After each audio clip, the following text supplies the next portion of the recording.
Authors Over 50, Writing in Life's Sweetest Third. Authors Over 50's weekly podcast celebrates writers and their journeys to publication. Writing after 50 is a whole story on its own, so let's skip to life's sweetest third and talk with authors about their journey from pen to publish. Welcome, I'm Julia Daly, your host, and I invite you to listen to interviews with writers who've achieved their goal of publishing a book just later in life. We've seen award lists for under 30 or under 40, but I've yet to see lists for those who've achieved a significant milestone of their own, launching a new career and publishing their first book after the age of 50. We will hear about these authors' inspirations, struggles, strategies, and the smell of that first book. These writers' journeys inspire me because I'm one of them. My guest today was born in the Big Apple, but now she calls Southern California home. She began telling stories as soon as she learned to talk. Now she's telling all the stories from her garment industry experiences in humorous mysteries, like the protagonist in her Holly Swimsuit Mystery Series. She is a successful apparel sales executive and was named Best U.S. Author of the Year by NN Light's Book Heaven. Since life without pizza and ice cream as her core food groups wouldn't be worth living, she's a dedicated walker to keep her girlish figure. A voracious reader, she's also an avid stamp collector. She lives with a highly intelligent man and one incredibly brainy but smart-aleck adult son who blames his sarcasm on an inherited genetic defect. Welcome to Authors Over 50, Susie Black. Thank you very much. Well, Susie, our opening question on Authors Over 50 is always, so what took you so long to write your first book? Well, I kept a daily journal during my active sales career, and I always wanted to write. I was a journalism major in school, but that was a whole lot different from being a creative writer. And I had so many great characters to draw from and so many unique experiences of some of the wacko things that I got myself into and out of that I thought, you know what, maybe somebody else would find this stuff funny. So to tell you the truth, there are a lot of characters in my real life that I wouldn't have minded knocking off. And this is a good way to do it. Well, Susie, you are so humorous. You chose to use humor in your mysteries. Are mysteries your favorite choice of books? How did you choose to write this type of book? I write the kind of books that I read. I love humorous. I love to laugh. I mean, in life, there are so many things that are not funny. And certainly murder is not exactly a funny thing, but the way that it happens can be. But I think that for me, it was always an outlet. And my journal really took me to where I am today. Well, once you wrote this book, how did you proceed? Did you search for an agent, decide to choose a hybrid, a small press, or did you self-publish? Well, I started out thinking that I needed an agent. And after about 6 months of not getting anywhere, to be honest with you, an author colleague said to me, you know what? There are lots of small presses out there that don't require agents. And she gave me a few, and I was accepted by 5 of them. And I was able to select the one that I felt was the best fit for me. And we've been together now for about 2.5 years. Well, we're just so lucky that there's so many options for us these days. We don't have to get an agent or be with the big 5 to be successful. Well, that's true. I look at agents as publishing's answer to real estate agents, because they both don't really care who they sell as long as they make a sale. So your book is not any more important to them than the next guy's, in my humble opinion. I could be wrong, but as a career salesperson, that's my take. Well, I think that's a very astute observation. Well, thank you. What was your inspiration for this book?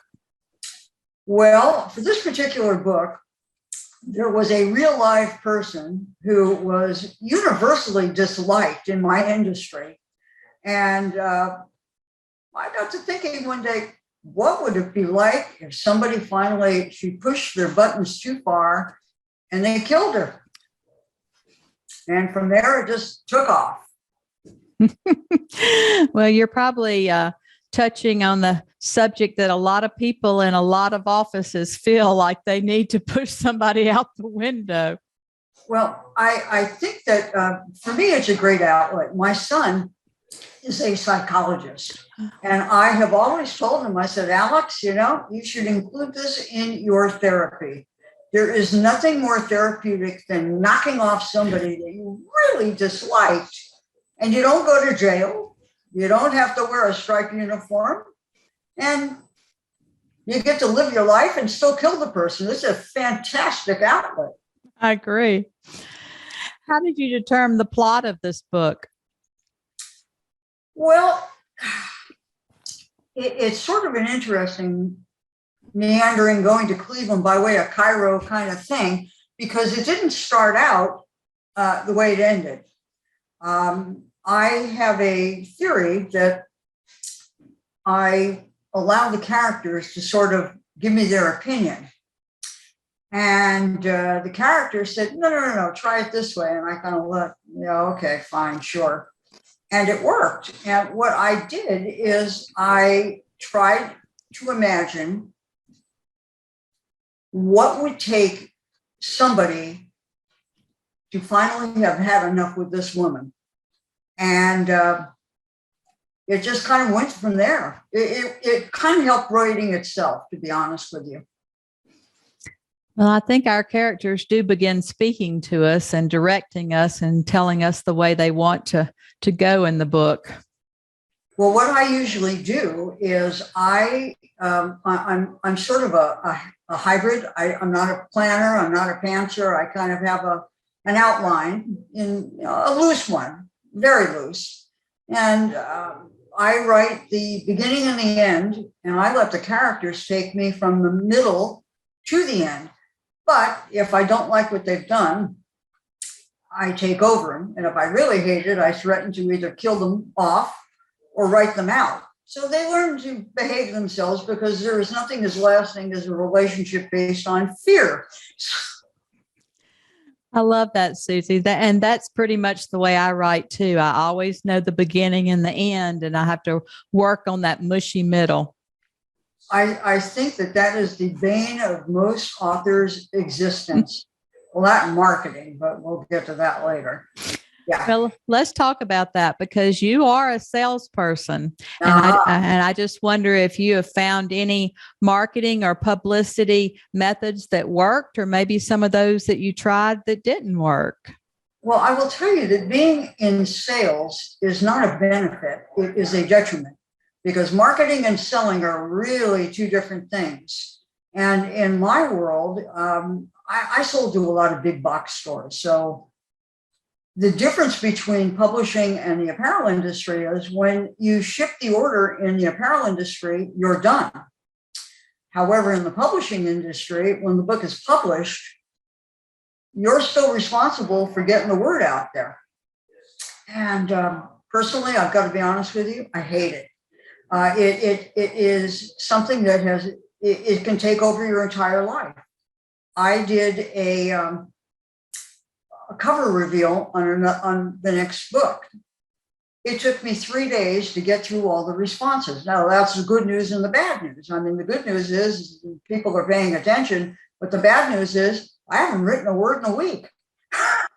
But what has worked for me, I'm not a big fan of social media.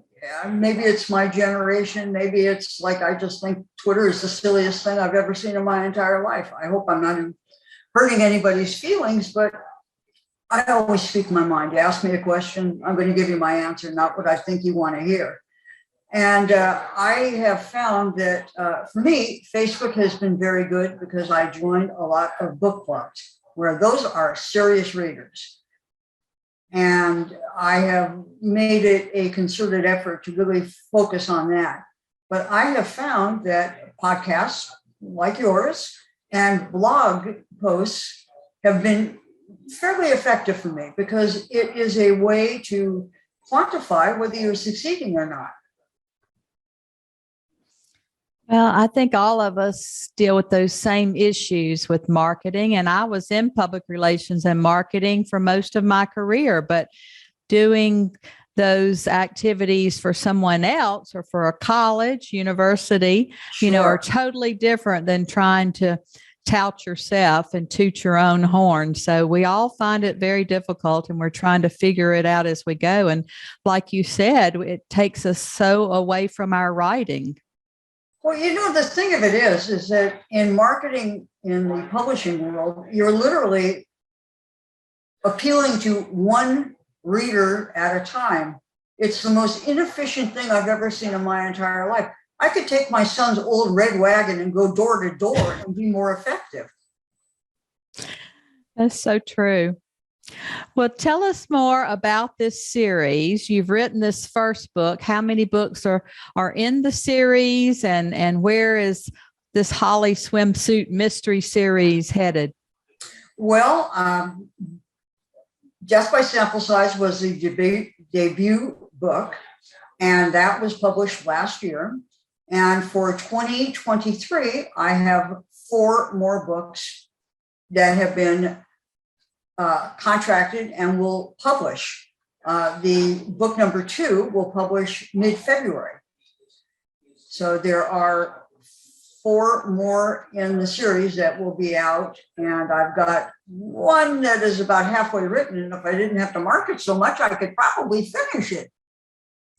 Well, that is wonderful. I mean, you must be quite the prolific writer if you're able to turn books out that quickly. Well, COVID sort of was right there helping. It was the only positive thing, I think, in last year.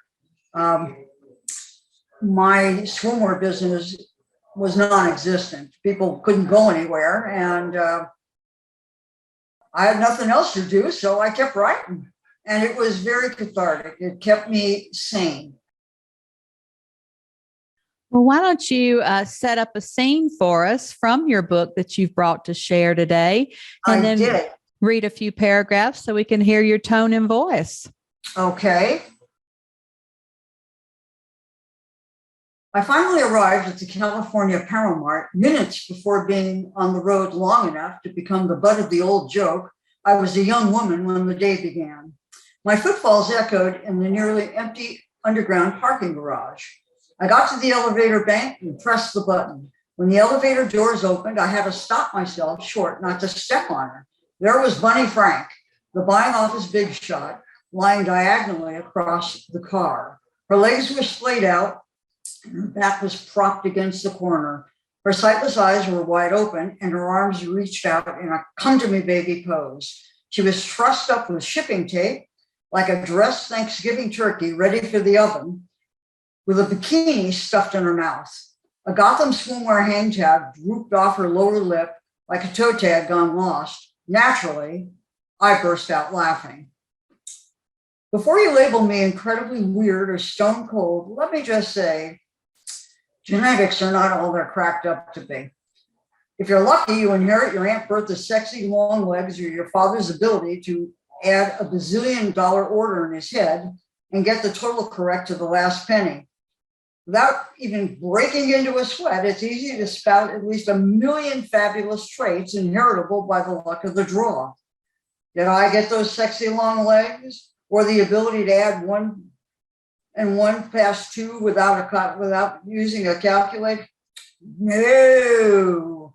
Lucky me. I inherited my Nana's fear of death, we overcompensated for with the nervous habit of laughing. A hysterical reaction, think Bozo the Clown eulogizing your favorite aunt.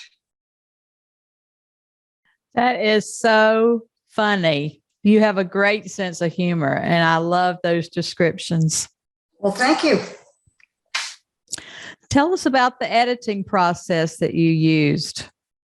Well, I kind of do a little bit of both. I like to edit as I go along. The delete button is the greatest invention since the wheel, in my humble opinion. So I edit as I go along. And then when I have done my first draft, I go back, and Word has that wonderful little thing where it says search. And I search for words that I have overused, some filter words. I look for plot holes and things like that. And I would say that before I turn my manuscript into my editor, I will have gone through this manuscript about a dozen times, to the point where I'm pretty sure I could say it by heart. And I think that I don't know about you, but I could probably edit until my last breath is drawn and still find something. And I'm like, oh, why the heck didn't I find that before? You find that too? I mean, that is the bane of my existence. I can edit your work and see every typo, but I cannot see my own because we've been over it so many times. Our eyes just glaze over, you know? Yep. That's me. Or I get sick of my own book, to be honest with you. It's like, gee, this was so great the first 155,000 times. Exactly. And I think that's what happens. Somebody asked me one time, how do you know when your book is finished? And I said, when you can't look at it, when you cannot read another sentence of that book, when you're sick to death of it, then you turn it over to that editor. You hit the nail right on the head. It's like, here, take the damn thing. Oops, sorry. Exactly. Take the darn thing. I have a problem mouth, but I'm trying very hard to watch it. Yes. Take the darn thing. I know. And I'm always so amazed at how often I use the same words over and over. Isn't that the God's truth? So frustrating. Well, I have done something that I have a spreadsheet of words that I use, and I take each word, I put it into the search, and it tells you how many times you've used it. I put it into my spreadsheet, and then I take that word and I change it. And then I give myself a reward by saying, okay, now I don't know about you, but I am embarrassed to tell you that I used one word in a 65,000 word manuscript 1,144 times. And that is a personal best for me. And I burst out laughing and said, oh my goodness. You have to laugh because I did. I was hysterical. It's amazing how we do that. Our brains just take over and we don't realize it. I'll use the same word in 3 or 4 connecting sentences. I did that too. Now, when you present a line of swimsuits, you're showing the line. And where are you? You're in a showroom. So the word show turned up, heck, it seemed like every other word. Yeah, exactly. What do you think was the best money you've ever spent as a writer? 2 things. A computer with a really big screen, and the money I invested in my website. And that, I will tell you, I'm not too good at going into it that often, but other people do.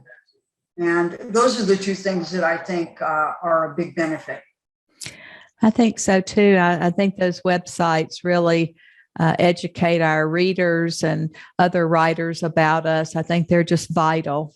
Even if you just have a landing page, you've got to have a website these days.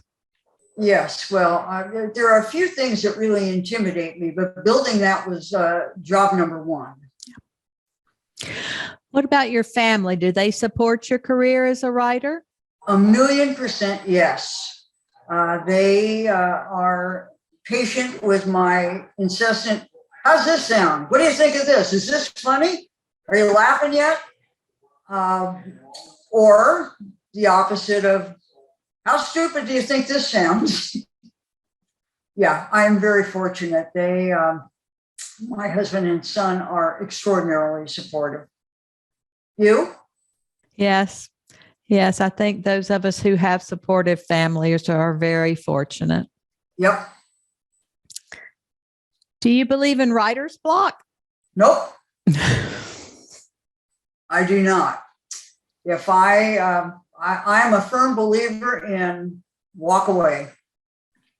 I'm a firm believer in whatever you love to do, go do it and come back. I think that's good advice. Susie, our last interview question is always, our writers over 50 are a unique set. Do you have any advice for writers 50 and above? I do. Trust your gut. Believe in yourself. Never let anybody step on your dreams. Never let anybody tell you you're too old. And no matter what, keep writing, keep writing, keep writing. Well, we just appreciate that advice, and we appreciate your being with us today. We have been so overwhelmed with those of us in this writing community over the age of 50. And I've interviewed people in their 70s, 80s, and 90s who are still turning out great work. And so I look forward to reading your series and hearing more of that wonderful humor that you have. So thank you so much for being here today. We're happy to say that you're now one of our authors over 50.